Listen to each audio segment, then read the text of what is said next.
방금 그 말씀 가지고 누르기 없이란 제목으로 말씀의 은혜를 나누기 원합니다. 우리는 계속해서 고린도전서 말씀으로 은혜를 나누고 있습니다. 지난주에 우리는 하나님의 나라가 말에 있지 않고 능력에 있다라는 말씀을 나눴죠. 이 말씀은 신앙생활이 결코 좋은 미사오구를 많이 쓴다, 좋은 생각을 가진다, 이런 걸로 끝이 아니라는 겁니다. 그 말씀에 따라서 삶으로 살아가는 그 삶의 능력에 있다는 거죠. 여러분, 그런 삶이 바로 하나님의 나라를 보여주는 통로가 된다는 의미입니다. 결코 우리는요, 믿음의 삶을 믿음 없이 바르지 못하는 산이란 생활을 하는 것이 아니라, 믿음 없이 나아가는 것이 아니라 오직 바른 믿음을 가지고 주님을 위하여 살아가는 그런 믿음의 삶이 되어야 될 줄 믿습니다. 저는 우리 모든 성도님들이 그런 믿음으로 주님께 날마다 나아가는 귀한 성도 되시길 주님으로 축원합니다. 오늘은 이 사도 바울이 5장에 와서 음행에 관한 권면, 책망을 하는 것을 우리는 볼 수 있습니다.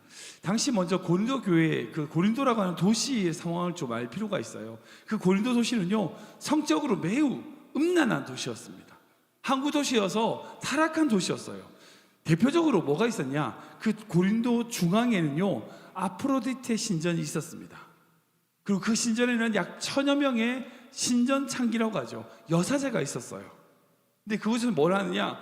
거기 찾아오는 남자들과 성관계를 맺음으로 말미암아 신을 섬긴다, 흔히 얘기하는 창기죠. 그런데 그것이 신적인 어떤 행동인 것처럼 표현하는 겁니다. 성적으로 정말 타락한 모습, 문란한 모습을 볼 수 있어요. 그게 바로 고린도 지역에서 행해지고 있었습니다. 뿐만 아니라 태양의 신 아폴로 신전이 거기 있었어요. 거기는요, 동성애를 하는 어린 남자들이 사제로 있는 곳이었다고 합니다. 아무튼 그 고린도라고 하는 도시는요, 굉장히 성적으로 타락한 도시였다는 거예요. 그러다 보니 그 도시에 세워진 고린도 교회가 그런 음란과 음행의 죄악에 노출될 수밖에 없는 상황이었다는 거예요. 그 사도 바울은 그 고린도 교회를 향하여 이렇게 책망하고 있습니다. 20절 말씀 볼까요? 같이 읽겠습니다. 시작. 너희 중에 심지어 음행이 있다 함을 들으니 그런 음행은 이방인 중에서도 없는 것이라 누가 그 아버지의 아내를 취하였다 하는도다. 이것도 아멘하기 좀 그러네요. 네, 어떠한 한 사건을 책망하고 있습니다. 당시 바울은요, 2차 전도행 기간에 에베소에 머물면서 복음을 전하고 목회를 하고 있었습니다. 근데 그것까지 고린도 교회가 가졌던 문제에 대하여 소문을 듣게 됩니다. 바로 심각한 성적인 죄악에 그 고린도가 빠져 있더라는 거죠. 뜬 소문이 아닙니다. 실제 있었던 일이에요. 이게 흔히 말하면 근친상간입니다. 자신의 아버지의 아내를 취하는 그런 근친상간의 성적인 범죄를 저지르고 있는 거예요. 그러니까 이거는 세상이 교회를 보고 시산할 만한 그런 더러운 행동인 거죠. 그러니까 에베소에 있는 바울에게까지 그런 이야기가 전해질 정도였으니까 그 고린도 교회, 그 고린도에 있는 사람들이 그 교회를 향하여 손가락질을 받고 있었다는 거예요. 예수님을 알지 못하는 자들에게 교회가 조롱당하고 있었던 거죠. 선한 영향력을 끼쳐야 되는데 오히려 뭐예요? 너 나쁜 모습을 보여주고 있는 겁니다. 모범적인 삶이 되긴커녕 오히려 세상보다 못한 그런 모습을 보여주고 있다는 거예요. 뿐만 아니라 너희 중에 음행이 있다라고 하는 이 음행이 헬라어로 포로네비아라는 단어인데, 이 단어에서 나온 것이 바로 포르노입니다. 그러니까 이것은 뭐냐? 돈을 주고 성적인 것을 관계를 맺는 매춘 행위를 뜻하는 겁니다. 그러니까 고린도 교회에 이 특정의 사건뿐 아니라 그런 성적인 어떤 매춘이 있었다는 것을 의미하는 거죠. 그러니까 이 소식을 듣고 사도 바울이 얼마나 화가 났는지 그 다음에 이렇게 얘기합니다. 2절 말씀 볼까요? 같이 읽겠습니다. 시작. 그리하고도 너희가 오히려 교만하여져서 어찌하여 통한이 여기지 아니하고 그 일 행한 자를 너희 중에서 쫓아내지 아니하였느냐. 아멘. 우리가 지난주까지 이제 바울이 그 고린도 교회에 가지고 있는 분쟁에 관하여, 다툼에 관하여 지적한 이야기를 쭉 살펴보았잖아요. 긴 시간 살펴보았습니다. 근데 그런 다툼의 문제뿐 아니라 지금 그런 음행의 문제, 그런 것을 용납하고 있는 교회의 모습을 보면서 통탄해하고 있습니다. 근데 사도 바울이 그 고린도 교회가 그런 음행에 대하여 그렇게 대처하게 된 이유에 대하여 뭐라고 얘기하고 있어요? 뭐라고 진단하고 있습니까? 바로 교만하여져서라는 거예요. 교만 때문이라는 거예요. 교만으로 인하여 그런 음행을 용납하고 있다는 거예요. 여기서 말씀하시는 그 교만이라는 것은요, 자기 잘났다 말하는 그런 교만, 우리가 흔히 말하는 자기를 잘난 체 하는 교만을 의미하는 게 아닙니다. 정확하게 표현하자면 자기의 생각, 자기의 의지, 자기의 뜻이 하나님의 말씀에 교정되지 않는 상태를 의미합니다. 즉 자기를 높이려고 하는 그런 교만이 아니라 하나님의 생각과 하나님의 말씀에 따라서 신앙생활하는 것이 아니라 자기 생각, 자기 판단에 따라서 신앙생활하는 자세를 의미한다고 할 수 있는 거예요. 여러분, 신앙생활 잘한다고 말하면서 자신을 높이지도 않지만 교만한 성도들이 있어요. 어떤 사람인지 아세요? 무조건 자기가 옳다는 거예요. 말씀이나 어떤 하나님의 말씀에 교정되지 않는 성도들이 있어요. 무슨 말씀하거나 어떤 말씀 들으면 다른 사람은 다 바꾸는데 나는 안 바뀌어. 영적인 판단과 생각으로 자기의 생각을 굳건하게 생각하고 하나님의 말씀이 임했음을 불구하고 자신을 교정시키지 않는 자들, 여러분 그 모습이 교만입니다. 그러니까 자기가 잘난 체한다, 그것뿐 아니라 겸손하지만 교만한 자들이 있어요. 다른 사람에 대하여 비난하지만 자기는 전혀 바꿀 의지가 없는 그런 모습을 우리가 볼 수 있는 거죠. 그런 모습이 바로 이 고린도 교회 안에 있는 겁니다. 그래서 이 고린도 교회를 향한 그런 교만의 문제에 대하여 사도 바울은 한 가지 가르침에 대하여 전하고 있어요. 바로 누룩에 관한 말씀입니다. 우리 8절 말씀 볼까요? 같이 읽겠습니다. 시작. 이러므로 우리가 명절을 지키되 묵은 누룩으로도 말고 악하고 악의에 찬 누룩으로도 말고 누룩이 없이 오직 순전함과 진실함의 떡으로 하자. 아멘. 여기서 명절을 지키되라고 하는 것은요, 이제 어떤 의미냐면 율법을 행하는 것을 의미합니다. 말씀을 행하고 하나님의 뜻을 따르는 삶을 의미합니다. 그런데 그런 삶의 자세에 있어서 뭐 어떻게 하자고요?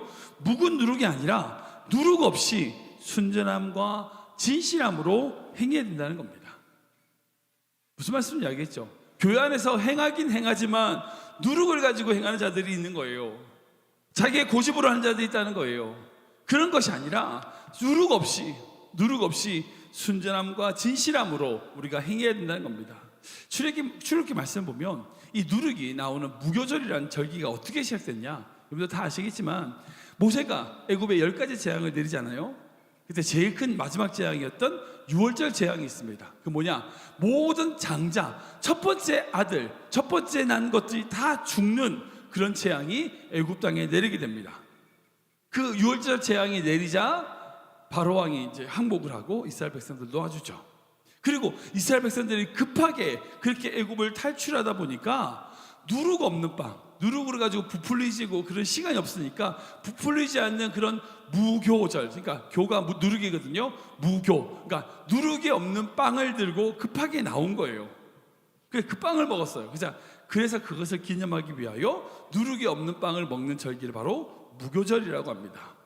그래서 무교절이 되면 이스라엘 백성들이 집에 있는 모든 누룩을 다 제거하고 무교병, 불지 않는 딱딱한 빵을 먹는 절기를 가지게 되죠. 근데 이것이 어디서 나왔냐? 6월절에서 나온 거예요. 어린 양 예수를 표현하는 그 어린 양의 6월절, 그 피를 보고 하나님께서 심판을 넘어가시겠다, 유월하시겠다는 거죠. 그게 바로 6월절인데 그 6월절 절기로 인하여 무교절이 나온 겁니다. 그러니까 사도 바울은요, 이 음행에 관하여 이 악행을 저지른 자에 대하여 누룩에 비유하면서 예수 그리스도의 보혈, 그 어린 양 대신 예수 그리스도의 보혈로 거룩해진 고린도 교회가 누룩 없는 그렇게 순전하고 진실한 말씀의 삶을 살아야 된다는 거예요. 근데 단순하게 생각하면 이 누룩이 나빠요? 안 나쁘죠. 나쁜 거 아닙니다. 지금은 이스트라고 하죠. 효소라고 하는데 이 효소를 빵에 넣으면 어떻게 돼요? 부드럽게 돼요. 맛있게 됩니다. 그래서 누룩이 없는 빵은요 참 맛있습니다. 지금 시중에 판매되고 있는 모든 빵은요 다 누룩, 이 이스트가 들어간 부풀린 빵들입니다. 근데 이 누룩이란 게 결코 나쁜 게 아닌데 왜 바울은 이 누룩을 제거해야 된다라고 표현한 걸까요? 이유는 두 가지입니다. 첫 번째는 전염성이에요. 누룩이 빵에 이제 반죽에 들어가면 어떻게 돼요? 빵 한쪽만 부푸나요? 아니요. 빵 전체에 다 퍼져요. 삽시간에 퍼집니다. 그러니까 이 누룩의 전염성과 확장성은 강력합니다. 그러니까 어떤 죄악이 교회 안에 들어왔을 때 그것을 용납하면 그 부분만 타락하는 것이 아니라 전체가 그 영향을 받게 된다는 거예요. 두 번째는 부풀어져요. 부풀어져. 앞에서 말씀하신 것처럼 이 교만의 문제입니다. 누룩이 빵에 들어가게 되면, 그 반죽에 들어가게 되면 거의 2배 내지 3배의 빵으로 커집니다. 안에 공기들이 막 생기니까 그 공기들에 의해서 부풀어져서 2~3배 커지는 거죠. 처음에 반죽한 양보다 엄청 커지게 됩니다. 자기의 어떤 실력이나 능력, 그보다 더 부풀어지는 거예요. 그렇게 이 두 가지 현상을 가지고 사도 바울은 이 누룩을 없이, 누룩 없는 진실함과 순전함으로 하자라고 말하고 있는 거죠. 근데 이 두 가지 현상을 가지고 예수님 똑같이 천국의 비유를 말씀하셨어요. 우리 마태복음 말씀 볼까요? 같이 읽겠습니다. 시작. 또 비유로 말씀하시되 천국은 마치 여자가 가루 서말 속에 갖다 넣어 전부 부풀게 한 누룩과 같으니라. 아멘. 예, 천국을 이 누룩에 비유하신 예수님의 말씀도 마찬가지로 이 두 가지를 얘기하는 거예요. 전염성과 부풀게 되는 것. 그러니까 누룩이라고 하는 이 자체가 문제가 아니라 그 누룩이 가지는 현상과 특징이 있고, 그것이 죄의 현상과 특징과 일치될 뿐 아니라 하나님의 나라에 대한 현상과 특징에 일치되더라는 거예요. 그러니까 특정의 어떤 한 사람이 죄를 지었냐 안 지었냐 그 문제가 아니라는 거예요. 죄가 그렇게 한번 들어오게 되면 그 교회 전체적인 영향력을 끼치게 되고 부정적인 결과를 만들 수밖에 없다는 거예요. 그런 의미에서 사도 바울은 누룩이 없는 순전함과 진실함의 신앙생활을 해야 된다는 것을 강조하고 있습니다. 이게 어떻게 가능할까요? 어떻게 가능할까요? 우리 7절 말씀 볼까요? 같이 읽겠습니다. 시작. 너희는 누룩 없는 자인데 새 덩어리가 되기 위하여 묵은 누룩을 내버리라. 우리의 유월절 양 곧 그리스도께서 희생되셨느니라. 아멘, 아멘. 우리가 우리에 있는 그 묵은 누룩을 버리기 위하여 새 떡이 되게 하여 예수 그리스도의 그 십자가, 그분의 희생을 기억해야 한다는 겁니다. 우리 힘으로 할 수 없어요. 오직 유월절 양 대신 예수 그리스도 십자가 말고는요 길이 없는 거예요. 그런 의미에서 십자가가 죄를 이길 수 있어요. 우리가 이기는 게 아니에요. 십자가를 의지할 때 우리는 죄를 이겨낼 수 있습니다.